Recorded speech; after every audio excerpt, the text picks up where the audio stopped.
जिस पाकिस्तान को हम और भारत सरकार लगातार एक आतंकवादी देश के तौर पर पेश करने की कोशिश करती रही, हमने डेलीगेशंस भेजे दुनिया को समझाने के लिए, तो कम से कम हमें इतनी सच्चाई तो एक्सेप्ट करनी चाहिए कि आज की तारीख में हमारी जो भूमिका थी वो पाकिस्तान के पास है। जो दुनिया के सबसे बड़े संकट में अगर वो एक शांति दूत की भूमिका निभा रहा है, तो हमारे लिए वाकई में हम अपने विदेश नीति वालों को समझना चाहिए कि हम किस तरीके की विदेश नीति कर रहे हैं। चाइना हमारे साथ नहीं, अमेरिका हमारे साथ नहीं है, हमारे साथ रूस नहीं है। आपको टेररिस्ट नेशन लगता है कि नहीं पाकिस्तान? टेररिस्ट नेशन कौन होगा इस युद्ध में? एग्रेसर कौन है? अमेरिका है या ईरान है? अरे हम अपने नजरिए से कह रहे हैं कि हम अमेरिका और ईरान के नजरिए से पूछ रहा हूँ। धोती खोल रहा है।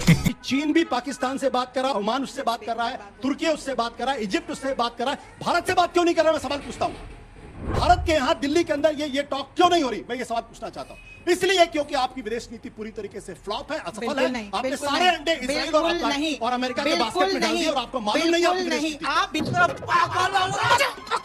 क्या बोल रही है। चलो भाई देखो अपने क्या करता है। अमेरिका और इजराइल की ताकत मिलकर अगर वो बातचीत कर रहे हैं, इसका मतलब साफ है कि दुनिया के सुपर पावर और रीजनल पावर दोनों ने ईरान के सामने सरेंडर किया है। बात तो सही है।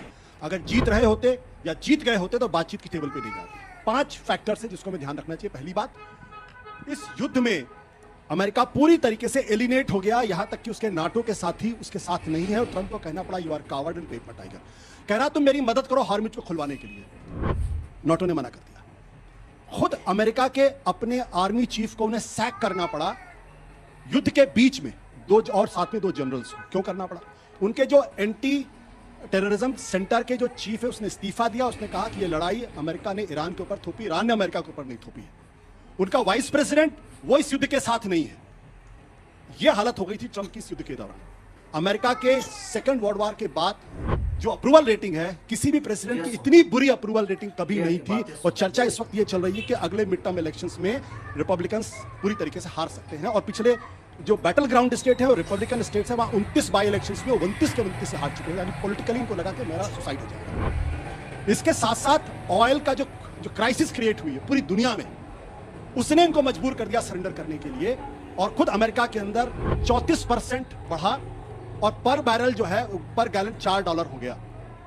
यह स्थिति पैदा हुई आर्थिक रहो। और आखिरी बात है, जिन मिडिल ईस्ट के टेररिस्ट नेशन लगता है कि नहीं पाकिस्तान? हम सवाल आज भी कर रहे हैं। आप भी तो असेसमेंट करेंगे ना as an analyst. Terrorist nation कौन होगा इस युद्ध में? एग्रेसर कौन है? अमेरिका है या ईरान है? अरे हम अपने नजरिए से कह रहे हैं कि हम अमेरिका और ईरान के नजरिए से पूछ रहे हैं। आपकी नजर क्या है? इंडिया की नजर क्या है? इंडिया का स्टैंड क्या है? पहली बात, मतलब आप विषय से भटके नहीं। पहली बात, मैं नहीं भटक रही। पहले विषय से नहीं। जब पाकिस्तान के बारे में वो टेररिस्ट स्टेट है, रोग स्टेट है, सबको सबको मालूम मालूम है। विषय से आप भटक रहे हैं। मैडम एक मिनट प्लीज। आप पाकिस्तान, मैडम एक मिनट प्लीज। मैं जानता हूं मैं अनपॉपुलर बात कह रहा हूं यहाँ पे, मैं जानता हूं मैं पॉलिटिकली इनकरेक्ट बात कह रहा हूं, बट हकीकत ये है कि चीन भी पाकिस्तान से बात कर रहा है, ओमान उससे बात कर रहा है, तुर्की उससे बात कर रहा है, इजिप्ट उससे बात कर रहा है। भारत से बात क्यों नहीं कर रहा? मैं सवाल पूछता हूँ। क्या बात, ये बात है। भारत के यहाँ दिल्ली के अंदर ये टॉक क्यों नहीं हो रही? मैं ये सवाल पूछना चाहता हूँ। इसलिए क्योंकि आपकी विदेश नीति पूरी तरीके से फ्लॉप है, असफल है। आपने सारे अंडे इजराइल और अमेरिका के बास्केट में डाल दिए और आपको मालूम नहीं है। हाँ बेटा, लगता है तुम खा के ही मानोगे। आप बिना किसी कमी के यदि एलपीजी का उपयोग कर पा रहे हैं, आपके यहाँ यदि पेट्रोल और गैस के दाम 1 रुपया नहीं बढ़े, तब जबकि चीन जैसे देशों तक में 60% ऑयल एंड गैस के रेट्स बढ़ चुके हैं। आप दूसरे देशों से एलपीजी के दाम बढ़े नहीं बढ़े? मत बोलिए ना, बढ़े नहीं बढ़े? मेरे बीच में खत्म। ऑपरेशन सिंदूर 1 के अंदर तकरीबन 10 तैयारे हमने तबाह किए। हमने आपका जो राफेल सारे गिरा दिए, उस पे आपको यकीन है 110%? शहबाज शरीफ को वो भी चलेगा क्या? मीनाक्षी जरा बर्दाश्त कर लो, कुछ नहीं होता। आप इतनी देर से बोल रहे हो, मैं चुप करके सुन रहा हूँ। अरे अभी तो आप आए हैं, कहाँ से सुन रहे हैं? बोलिए। मैं काफी देर से सुन रहा हूँ। लेकिन अभी स्क्रीन पे आप अभी आए हैं। अब सवालों पर आइए कि जो ट्रंप ने कहा है उसके बाद ईरान को सीधा सवाल ये कि क्यों छुरा घोंपा गया? बात पे मुत्तफिक हो कि आपके राफेल पाकिस्तान ने तबाह कर दिए, जो ट्रंप बार बार कह रहा है। आप इस बात पे मुत्तफिक हो? बिल्कुल नहीं। हाँ या ना? हाँ या ना? बिल्कुल नहीं। हाँ या ना का तो सवाल ही नहीं है। बिल्कुल नहीं। इसका मतलब ये हुआ कि आपको अगर ट्रंप की किसी बात पे यकीन नहीं है, तो ट्रंप की किसी भी ट्रंप की बात कर रहा हूं मैं। कर्नल साहब चुप कर जाओ यार। कर्नल साहब बोल लेना तो मुझे अपनी इज्जत अपने हाथ में होती है। चुप कर जाओ। अच्छा, आपने भी ये बात कही है, आपने ये बात कही है मोहतरमा। बोलिए। जी मोहतरमा, आपने ये बात कही है कि जनाब पाकिस्तान, मैंने आपको बता दिया कि उसकी रीजन क्या है, मैंने आपको बता दिया। अगर आपको ट्रंप की किसी बात एक सेकंड, हमारे जितने इस बूढ़े को कोई खांसी का सिरप आराम से अपने पिताजी से ऐसे ही बात करते हैं क्या आप? हसन दुर्रानी, ये पाकिस्तान नहीं है, हिंदुस्तान है। अपने पिताजी से ऐसे ही बात करते हैं? अगर वो बूढ़े दिख रहे हैं तो फिर ये भी पता होगा कि आपके पिता की उम्र के हैं। जरा आराम से, तमीज से जरा बात जरा करनी है तो तमीज मेरी- से, जरा तमीज से। आप करके बात कर रही हूँ, तू तड़ा खाने में बहुत ज्यादा वक्त मुझे लगेगा नहीं। मेरी पूरी बात सुन लो, उसके बाद आगे चलना। मैं बलोचिस्तान का यहाँ एक बंदा बैठा हुआ है, अहमद मस्ती बलोच, उसको मुबारकबाद देना चाहता हूँ कि पाकिस्तान ने ये अभी फरवरी के महीने में अफगानिस्तान का 32 किलोमीटर का पूरा इलाका बलोचिस्तान के अंदर शामिल कर दिया है। मस्ती खान बलोच, तुम्हें मुबारक हो। पाकिस्तान ने गोवांगवा का पूरा कस्बा तुम्हें दे दिया है, अब वहां पे जाकर तुम लड़ना, ठीक हो गया।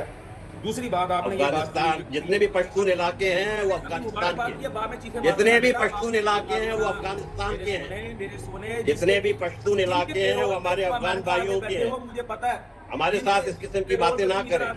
हम पश्तूनों का एहतराम करते हैं, हम अफगानों का एहतराम करते हैं। हम कभी भी ये नहीं कहेंगे चुप कर दो, कुछ नहीं होता, चुप कर जा।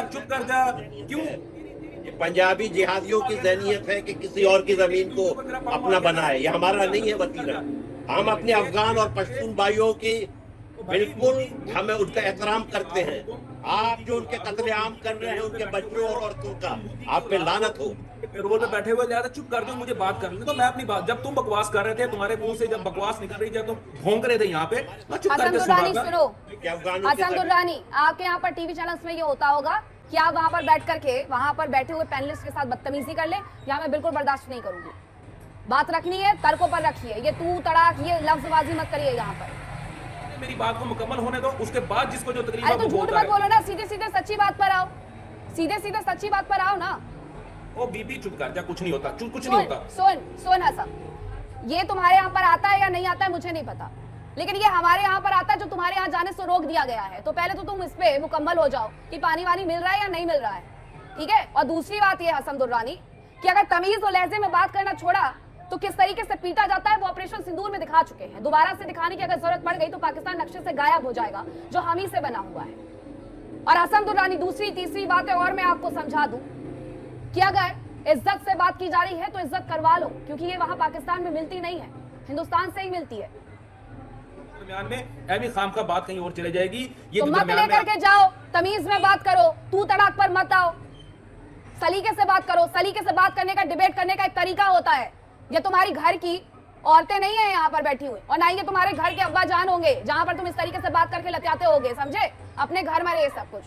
मुझे उससे बात करने तो तुम चुप कर दो जरा, चुप कर दो। तुम नहीं, आप, तुम और मुझे गालियां देने बहुत अच्छे से आती हैं। बकवास मत करना, तुम्हारे घर की औरतों में से नहीं हूं मैं। तुम जाकर के अपने टीवी चैनल्स में अपने एंकर्स को बोला, दिखाओ इसको। हसन दुर्रानी जैसे दो कौड़ी के पत्रकार कहते हो अपने आप को, पत्रकारों से तुम्हें बात करने की तमीज नहीं है, दिखाओ इस व्यक्ति को।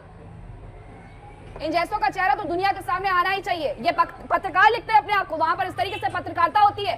कलंक हो तुम सबके सब। भाग गया क्या ये व्यक्ति, भाग गया क्या ये हसन दुर्रानी? फ्रेम में है तो दिखाओ इसे। पाकिस्तान में इस तरीके से पत्रकारिता होती है हसन दुर्रानी। सीधा सवाल का जवाब तुम्हें देने आ नहीं रहा है, तुम पत्रकारिता करते हो वहां पर, दलाली करना छोड़ दो और अपने देश के लिए काम करना शुरू कर दो, समझे। और दोबारा से लहजे में अगर बात नहीं की ना तो वहीं पाकिस्तान में आकर के जो हाल करूंगी वो ध्यान रहेगा तुमको। तुम्हारे यहाँ के टीवी चैनल्स के एंकर्स नहीं हूं मैं, बदतमीज इंसान। ताकत नहीं है। सुन हसन दुर्रानी, पाकिस्तान को किस तरीके से लतियाया गया था। ये 20 रुपए का इंटरनेट लेकर के जो तुम बैठ जाते हो टीवी चैनल्स पे आकर के, वो इसीलिए बैठ जाते हो कि अपने देश में तो कोई पहचानता नहीं होगा, अपने देश में तो कोई पहचानता नहीं होगा, तो दूसरे देश में जाकर के थोड़ी बहुत पहचान बना लो, है ना। तुम्हारे जैसे दो कौड़ी के लोगों से मैं बात ना करूं, यहाँ आकर के मेरे डिबेट में बैठा हुआ है अहमद मस्ती खान। ये जो पाकिस्तान के पत्रकारों की जो एक असलियत है वो जरूर मेरे टीवी चैनल्स में दिखा दी गई है। ये पत्रकार हैं, यहाँ पर ये पत्रकारिता होती है, इसीलिए तो खबरें सामने आती नहीं है, क्योंकि पत्रकार ही ऐसे हैं जो सरकार को सीधे सीधे बटरिंग करने में लगे हुए हैं। देखिए, मैं क्या अर्ज करूं, इनके यहाँ जो एक अखबार है जिसका नाम डॉन अखबार है, माजरत के साथ मैंने भी उसमें काम किया था, लेकिन वो डॉन अखबार जो है इनके जिन्ना साहब ने लॉन्च किया था, जिन्ना मरदूद ने। आपको मालूम है ये सब में बड़ा झूठा और सब में